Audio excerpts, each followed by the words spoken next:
Welcome back नाजरीन। और अक्सर ये देखा गया है कि कहते हैं जिस घर में सुतैली माँ आ जाए या जिस घर में कोई दो वाइफ रह रही हो तो मतलब माँ के जो सगे बच्चे उनसे उनका रवैया अलग होगा, सुतैले बच्चों से अलग होगा।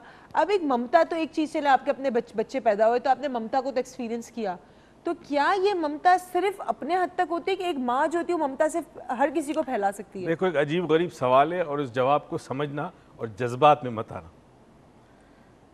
ममता कभी भी दूसरे के लिए नहीं होगी। ममता जैसा रवैया होगा, मोहब्बत हो सकती है, कुर्बानी भी दे सकते हैं, ममता नहीं होगी। इसकी मिसाल दूं, मेरे जिस्म का अगर ज़रा सा हिस्सा निकाल दिया जाए गोश्त और उसको दूर रख दिया जाए तो उसमें और इसमें कनेक्शन रहेगा क्योंकि ये मेरे जिस्म से निकला है, राइट। ममता पैदा ही उस वक्त होती है जब उसके वजूद से एक नया जिस्म जन्म लेता है, एक नई जान जन्म लेती है, तब ममता पैदा होती है। बाज़ ख़वातीन बहुत आला किरदार की होती है, बहुत अच्छी होती है, वो किसी और के बच्चे को भी वही प्यार देती है, उसके लिए भी वही कुर्बानी देती है, लेकिन ममता नहीं होती। नहीं सर, ममता का मुजाहरा तो हुआ ना, वो मुजाहरा ममता का हुआ, ममता ना हुआ, ममता ना हुआ। नहीं, ये चीज़ आ ही नहीं सकती। खुद जब उसकी औलाद पैदा होती है उसके अंदर वो ममता पैदा होती है ना। दूसरों के लिए वो माँ का किरदार अदा कर सकती है, लेकिन माँ का किरदार तो भी ममता से किरदार अलग है। नहीं, ममता is not something in action, it is something that to be born. नहीं, something, it's about feeling, it is about connectivity. वो कनेक्टिविटी कभी नहीं आती। It's like an unseen energy. जैसे बिजली का तार आप काट लो और चेक करो, बिजली नजर आएगी? नजर नहीं आएगी। बिजली तो फ्लो करती है तार में से। तो माँ का अपने बच्चे के साथ जो कनेक्शन है, उस कनेक्शन को ममता कहते हैं। माँ, एक और औरत माँ की तरह कर सकती है काम, और बाज़ दफ़ा ऐसी औरतें हैं, history is filled with such women, कि जिन्होंने दूसरे को, बच्चों को बहुत प्यार मोहब्बत से पाला और वाकई माँ का किरदार अदा किया। ममता नहीं होगी, ममता नहीं होगी, ममता नहीं हो सकती, हो ही नहीं सकती।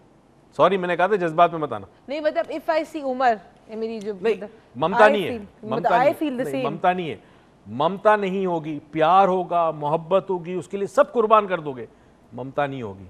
ममता उसी वक्त होगी जब आपके वजूद से एक दूसरा वजूद निकलेगा। अच्छा चले, अगर आप मुझे बताएं किसी और के भी बच्चे, तो आप ये तो फील कर सकते हो ना? हाँ हाँ, भाई वो सब कुछ तैयार है।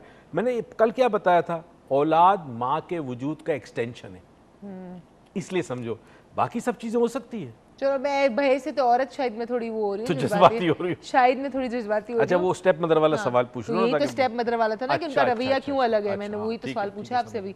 तो अच्छा, मुझे एक बात बताएं कि अगर फर्ज करें, अक्सर मैंने देखा है कि it's easy for fathers to accept someone's kids than to mother to accept someone's children. Why? माँ के अगर अपने बच्चे होंगे और उस बच्चों के साथ चूंकि उसकी बहुत स्ट्रांग बॉन्डिंग होती है, किसी नए बच्चे को जो कि उसके अपने वजूद का हिस्सा नहीं है, उसको एक्सेप्ट करने में थोड़ी सी मुश्किल पेश आती है, कुछ मुश्किल पेश आती है। अगर उसमें हस्बैंड सपोर्ट करे और फैमिली मेम्बर्स सपोर्ट करे तो चांसेस है कि एडॉप्ट करना या एक्सेप्ट करना आसान हो जाता है। नहीं, मैं ये नहीं कह रही हूँ। फिर में किसी की सेकंड शादी होती है तो वालिद इज इजीली एक्सेप्ट कर लेता है बच्चों को, लेकिन वालदा के लिए डिफ्रेंसिएशन रहता है। इसलिए डिफ्रेंशिएशन रहता है कि माँ जो अपने बच्चे के लिए कर सकती है, वो दूसरे बच्चों को करने में उसको डिफिकल्टी पेश आएगी, बिकॉज ममता इन्वॉल्व है। ममता इन्वॉल्व है। चलें जी, आज का हमारा दिन तो यहाँ ख़त्म हुआ। हमने बहुत कोशिश की, आज पता नहीं मुझे क्या हुआ था, आज मेरी मेरे बड़े, आज जो लुगत थी आज मेरी कुछ ज़्यादा ही ख़राब थी। थोड़ी कोशिश करी थी बेहतर करने की, लेकिन चले कोई नहीं। कोई गलती हुई हो, कोई भी मैंने गलत बात कर दिया, कोई गलत अल्फाज यूज़ कर लिए तो माजरत उसके लिए। और कल का जो हमारा शो होगा वो मिस मत करना, because we are hoping to make it a little special for you all. हो सकता है आप कुछ नए लोग देखें कल शो के अंदर, हो सकता है कोई नई चीज़ देखें कल शो के अंदर। सो कल का शो आप मिस नहीं करिएगा, क्योंकि कल आप डॉक्टर मोइस को भी एक नए रंग में शुरू में देखेंगे। तो कल का शो आप मिस नहीं करें। रंग बिरंगे नहीं होके आ जाएंगे, बस कोई नया कुछ करेंगे तो कल आप देखेंगे। इसके अलावा कराची में वी आर डूइंग सिल्वा हो रहा है कराची में from the 18th to the 20th। तो whoever wants to participate they can call to the office and they can participate। या फ्राइडे सैटरडे संडे जो इस हफ्ते हो रहा है 18, 19, 20। तो whoever wants to participate they can। And जाने से पहले एक छोटी सी बात, फिर आप जो भी आपको कहना हो कह दीजिएगा, कि कोई भी रिश्ता हो, वालदा का रिश्ता तो सबसे अव्वल तरीन है, लेकिन कोई भी रिश्ता हो उसकी कदर इस वक्त में, प्रेजेंट में करें। जो गुजर गया उसको भूलें, जो आने वाला है वो आपके हाथ में नहीं है। तो जिस भी रिश्ते की कदर करनी है उसकी आज करें, ये ना सोचे कल करूँगा या कल करी थी मैंने, क्योंकि जो हो गया वो गया और जो आने वाला उस पर इख्तियार नहीं है। सो आपसे होगी कल मुलाकात, और तब तक अपना ख्याल रखिएगा, हमारे लिए हमें अपनी दुआओं में याद रखिएगा। And I love you all and over to you. शुक्रिया बेटा। इस मौजू पे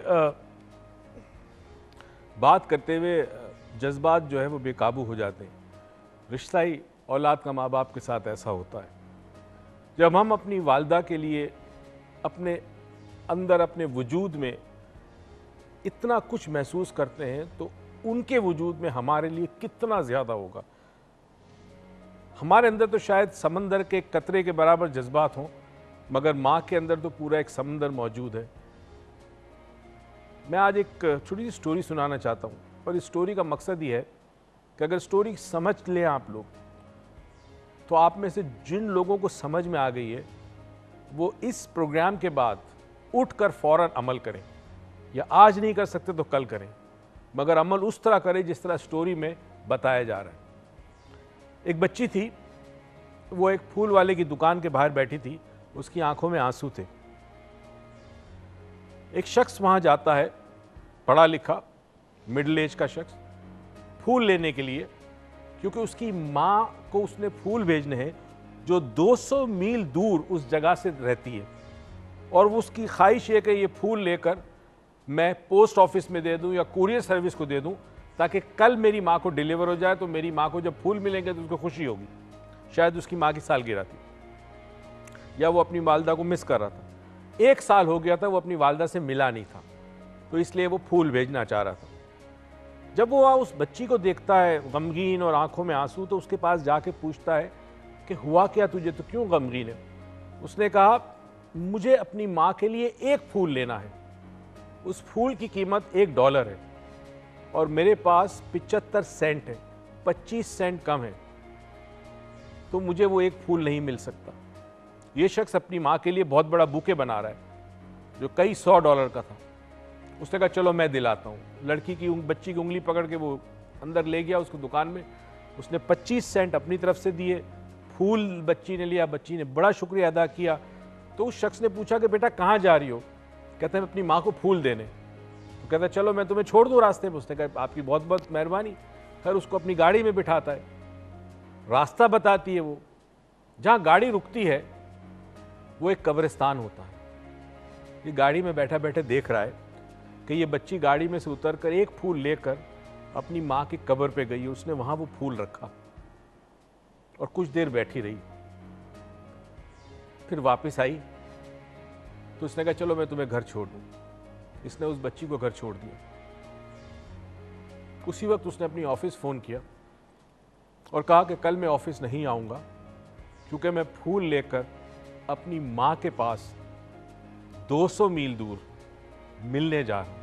ये फूल मैं अपनी माँ को अपने हाथों से दूंगा, मैं उसके पास जाऊंगा, उसको इन फूलों से ज़्यादा मेरे वजूद की ज़रूरत है। ये एहसास उसके दिल में उस वक्त जागा जब उसने देखा कि उस बच्ची ने अपनी माँ की कब्र पर फूल रखा। शायद उसे ये एहसास हो गया हो या ये सोच आ गई हो कि आज मेरी माँ ज़िंदा है, 200 मील दूर है ना, मैं उसको फूल पोस्ट ऑफिस के ज़रिए, कुरियर के ज़रिए भेज रहा हूँ। कल अगर मेरी माँ नहीं होगी तो मैं उसे देख नहीं सकूँगा। अपना सब काम छोड़कर वो अपनी माँ से मिलने चला गया। मैं ये चाहता हूँ जो हमारे दोस्त बुजुर्ग ये प्रोग्राम देखते हैं, उनसे गुजारिश ये कि अगर हो सके तो अपनी वालदा से मिल लें, जाके मिलें। अगर आपके घर में नहीं रहती, अगर दूर रहती है, शायद आपके वजूद का मौजूदगी उनके पास उनको बहुत इत्मीनान और खुशी दे सके। बहुत सारे तोहफे उनको वो कुछ नहीं दे सकता जो आपकी प्रेजेंस दे सकती है। कोशिश करें, उठें और अमल की तरफ राग़िब हो। इस दुआ और उम्मीद के साथ कि परवरदिगार आपको ज़िंदगी में बेतहाशा खुशियाँ दे, तौफीक दे कि खुशियाँ आप दूसरों में बांटें। पाकिस्तान पाइंदाबाद।